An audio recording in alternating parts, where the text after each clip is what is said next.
Okay, so this has been sitting in my closet for at least a year, maybe longer. And the reason was when I got it, well, I got two of them. So I opened one of them, and I had this theory that these were like going to be the perfect filters. These were going to run my under gravel. Yeah, I was going to connect it to my under gravel on the down tube. You could just basically cut this, and it fits right over your 1-inch lift tube. And you get two of these, so you don't really lose. You know, if it's a mistake, you got one replacement. They give you two because you can put them together and you can extend your downspout. And I guess it's just cheaper for them to put two of these in there than to give you like an adapter or something. But anyway, so it's at my closet for like well over a year, because the other one I was using, my plan wasn't going to work out. I was like, oh, the motor sends vibration through the glass, and I was going for a zero vibration in the aquarium. I wanted a silent aquarium. So that's one reason why I was like, okay, I was probably going to return it. Other than that, I think these are the best filter. It's the reason why I think it's the best filter is not because Fluval doesn't make better filters, but this is doing 300 gallons an hour at 7 watts, right? Same thing with this. It's 500 gallons an hour at 7 watts, right? And they're highly maintainable and customizable. Like, you could replace this with filter floss, and you get a lot of filter floss surface area, larger than most of the canister aquariums. So if you're doing mechanical filtration, you can stuff more mechanical filtration in this filter than any other filter. And I mean mechanical, strictly mechanical at this point. Find me another filter that has more mechanical filtration at this price tag, that you can just pull the basket out. You can maintain it instantly. There's no barrier. You don't even have to turn it off to maintain it, right? You just slide that basket right out and you maintain it right there. And it's a 7-watt motor at 500 gallons. And I don't know what the volume is for the 110, but it's pretty big. The 110's, huge filter. It's got a lot of filter volume. And then to top it off, you can throw some decent biologic on top of it. But if you hook it up to your under gravel, you're not really going to need the mechanical. You could do a little mechanical for your under gravel, but the other thing too is, when I do just my under gravel on this, I don't really need mechanical filtration. I'm not seeing anything wrong with the water quality. Tiny microscopic particles that don't bother me at all, kind of floating in the water if y'all look real closely. But from a foot or two away, you don't even see them. And then the other theory is I'm trying to retain some of this organic material. I'm not trying to remove all this organic material. I don't know if it's beneficial for the aquarium. Plus, my under gravel is just going to eventually collect it, right? And it's going to add to my substrate. And so that's kind of the pushback on the father fish method with the under gravel is, yes, for the first year or so, the under gravel is not going to have a good substrate for supporting plant life. And then ergo, the whole nitrate cycle. But after a year of pulling 500 gallons or 300 gallons an hour through the substrate, you start actually building a good quality substrate that then starts to support life, plants. I'll be honest with you, I don't know how much anoxic filtration the father fish substrate is doing. Like, I haven't done it myself, and no one's shown me the numbers on their nitrate. Like, if you had a father fish aquarium, then I would say, okay, take the fish out, right? Just as an experiment. Once you establish the substrate, take all the fish out. Well, first of all, get your nitrates up to something really high, something maybe 200, 300, 400, 500, something like, okay, so this is what I would do. Do a half a water change. If at half the water change, your nitrates are then somewhat orange and not red, that puts you below the 100. Everything below 100 is more orange than red, right? Anything that's red is technically above 100. It could be significantly above 100 because at a certain point you really just can't tell anymore in the color hue. I've done a 50% water change on my 29 gallon and it was still red, like bright red, which means my nitrates had to be, I would say, no less than 300 and maybe higher. And then I think I did like 2 or 3 water changes at 50%, and only finally after 2 or 3, probably 3, roughly 50% water changes, did I show a bright orange indicator just hovering below 100, which means that my nitrates were 300 to 500 parts. Anyway, so you can play with your testing and your water changes to find out where your nitrates are. And I'm saying get your nitrates to maybe 300, right? Maybe higher. Then take all the fish out, right? How do you know if your nitrates are 300 or 400? You could figure it out. Like you can say, okay, it takes my aquarium 4 months, no water changes, when they're already like above 100, maybe 4 to 5 months, and I could say, okay, my nitrates have to be 300 to 400, right? Take all the fish out, and then run your aquarium, right? Don't put any food in, obviously. There's no reason to. If you have shrimp, go ahead and drop a pellet, a tiny pellet on occasion, right? Every couple days, just your sort of normal routine for your shrimp. You don't have to take your shrimp out, right? And then just see how long it takes for the aquarium to drop the nitrate.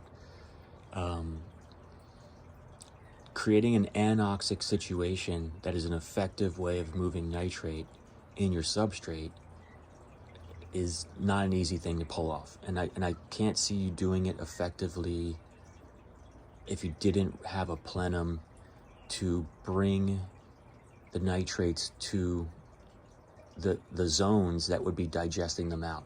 And not only that, but research what anoxic bacteria in a substrate do. Like, it is a highly restricted environment.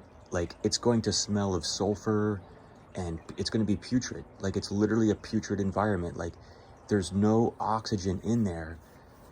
This is ancient chemosynthesis, you know what I mean? Like, it's not what everybody thinks, You have to do some research on anoxic digestion before you can really understand and have an idea of what digesting nitrate on any real scale entails. The plants taking it up, different story. You know what I mean? Like, I'm not as familiar at the rate in which plants remove nitrate.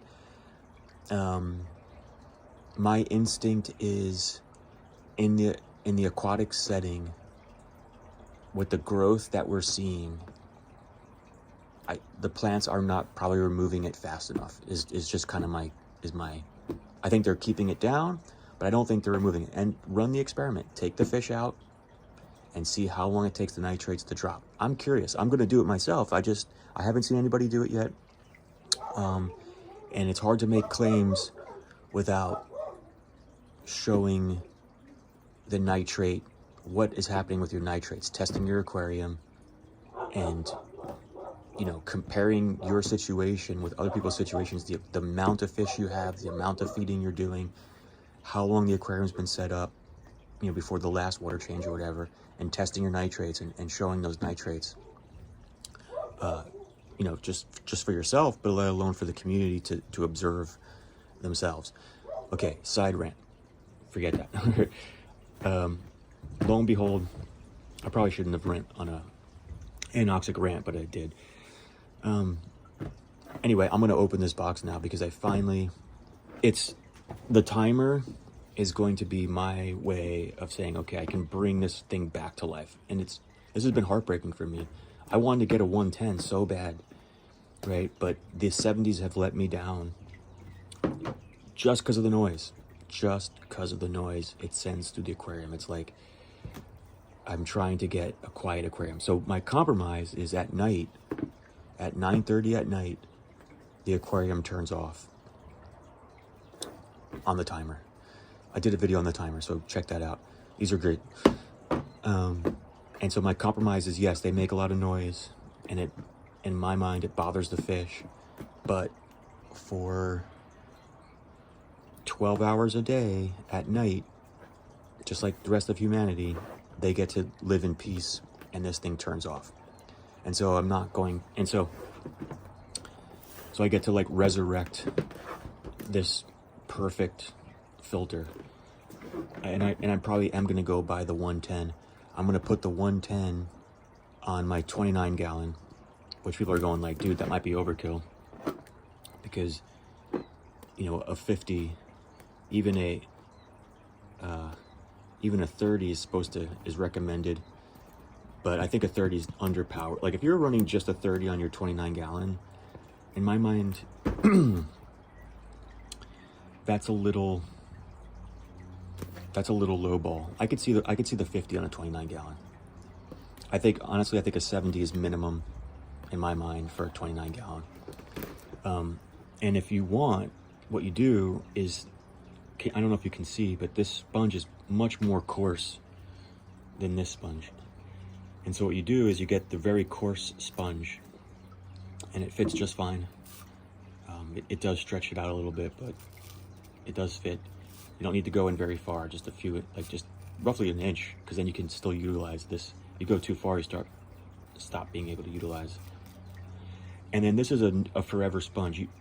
This sponge will probably never clog because it's so porous, unless it got caked completely on the outside, which I can't really see happening. You would never have to clean this. And if little tiny baby shrimp make it in, and they probably will, and they eventually get sucked into the filter, what you do is you just run your filter and just pull the basket out with the filter still running. And some of those baby fish that have made it through, that are living in the bottom of your filter, can just get washed back into the tank, and then stick your basket back in. You're gonna lose some baby fish, some baby shrimp. I don't think you're gonna lose any fish with this course. And if you're really worried about it, then just get the finer mesh. But this is probably not a forever sponge, whereas this, I would say you would never clean it. I can't imagine any scenario where this would get so clogged that you would have to clean it. This one you do. It will eventually, and it might take a year, maybe 6 months, but eventually this probably will get clogged. And you might not even see, you just see like a little reduction in your gallons per hour. But I can't imagine this crushing down, and maybe it will. I haven't ran it long enough to find out if this would ever crush. I know the smaller filters definitely do. I put them on my 30. So what I wound up doing is I put this on my 30s in my smaller tanks, and so I don't have to maintain the sponge anymore. I thought this won't fit on my 30, that's why.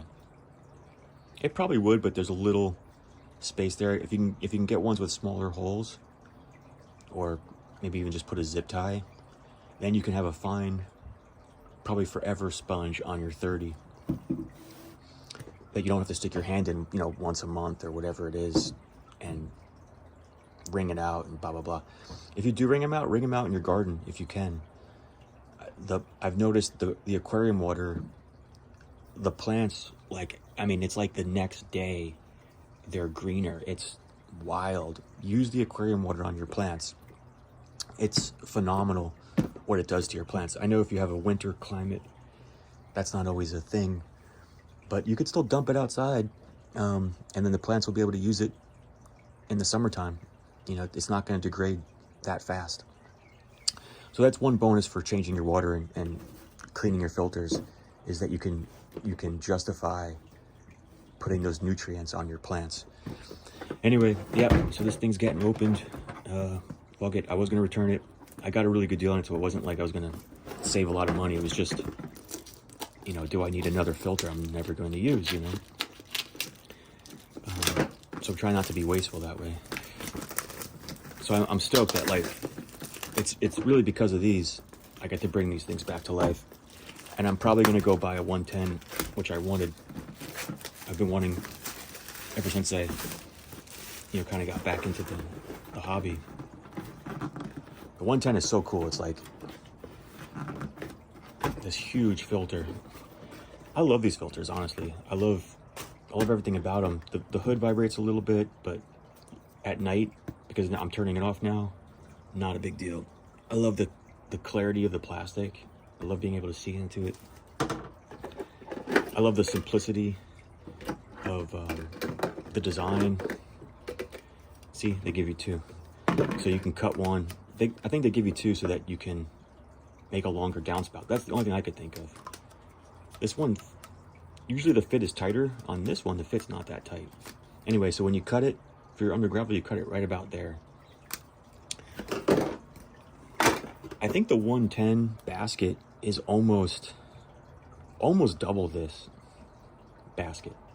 I would say it's probably 80 to 70% bigger basket. So that's quite a bit of a jump from a 70 to a 110. The jump from the 30 to the 70 is not as big, I think, as the jump from 110 to 70. And they all seem like they have a 7-watt motor, as far as I can tell. I think the only difference is, I don't know what the difference is. I think maybe the impeller is a little bit bigger, but the motor itself is still 7 watts. You can see it right there toward the bottom. 7W. Right there. Oh wait, that's not it. No, sorry. Where is it? Oh, it's at the top. Yeah, right there at the top in the corner. 7 watts. So I'm almost positive all of these are 7 watts, even the 110. The one problem I had with the timer is that every now and then it couldn't jump. I have to like manually jump the impeller. I take my aquarium tweezers and I have to just nick it and it spins. But you've all seen this before. What I wind up doing is I cut the sponge in half, and then I just stuff the filter basket. Well, honestly, so for my under gravel, I'm not going to use any mechanical. Is that true? No, I'm going to use a little mechanical. I'm going to put a very light filter floss in the bottom here, maybe about a 1/2 inch of very loosely packed filter floss. And then I'll cut the sponge in half. Actually, I don't know what I'm going to do. I might just put pure biologic. So my other one that I'm running right now, no mechanical filtration at all. I'm using the coarse sponge so I don't suck up fish. And it's just 100% bio media. So it's never going to clog. I never have to maintain it. And then the under gravel is my mechanical filter. So whatever the under gravel collects, that's the mechanical filtration. If any of the mold gets sucked through, which happens, you know, a little bit of mold every now and then gets, you know, manages to find its way and get sucked in. And then if it doesn't get collected by the bio media, it may or may not, it just comes out the top and winds up being fish food. The fish actually nibble on that kind of stuff, particularly the small fish. You know, it's living, oxygenated bacteria. You know, it's not the anoxic bacteria, so it's probably beneficial bacteria for food and everything. So what I wind up doing is I take a razor blade and I slice the sponge right down the center. Because you know what winds up happening anyway is you never use this full sponge.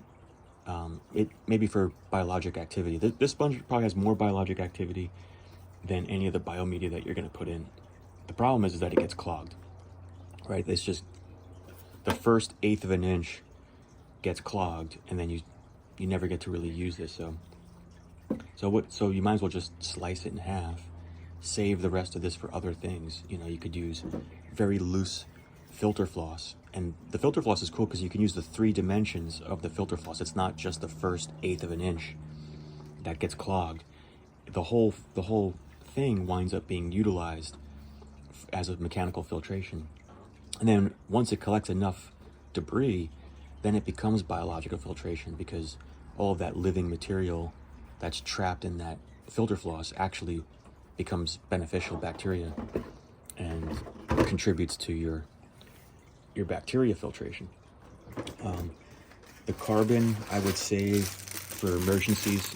Just obviously keep it in this package. Once you open it up, once this bag is open, you lose any of the ability, because it's instantaneously sucking whatever's in the air. After sitting in your closet for a year, it probably ran its course. It probably sucked all the toxins out of your closet. And you know, there might be some left, but the point is, as soon as you open this bag, it's absorbing everything. It's absorbing oxygen. You know, carbon loves to bond to oxygen. You know, carbon loves to bond to everything. That's the whole reason why they use it. So it's just automatically sucking shit out of the air. And then these, yeah, they give you the bag that keeps it nice. It's okay. They're not doing much. This probably has just as much, if not more, in this than this. So what I would say is, if you're using this for biologic, get a different media. It's fine, but you know what it is? It's just, I don't know, it's not enough. If you really want filtration, bacteria, biologic, I would get a different media or get more of it. What I would do is I'd put very loosely packed filter floss here, then just buy 1 more sponge, and then you have 2 of these sponges, maybe even get 3. You can almost fit 3 sponges in this basket. Even this top portion of the basket, you can actually stick a sponge, because the water level starts to rise as you restrict it. And you can even utilize the upper portion of the filter, even though it's technically spilling over. The water can rise up, and you could still utilize even some sponge that's above the water line. So you can almost fit 3 of these in here. So I would just say get 3 of these and stick 3 of these in that basket with a 1/2 inch of loosely packed filter floss. And I mean loosely, because what it is the filter floss will collect the debris, and you'll be able to use the full dimension of these sponges for your biomedia. And then you can kind of just skip this. Or if you want, put 2 and then just stick this on the top, and it just needs to be wet. It doesn't have to necessarily be submerged to sort of create that, you know, that positive effect. But yeah, sometimes I save these and I just put them in my canister. I don't use them in this, I'll just use it in the canister basket. Yep, so there she is. I'm glad I finally was able to open it and put it into service. I love these filters. I do. They just make too much noise. Anyway, thanks for watching, guys.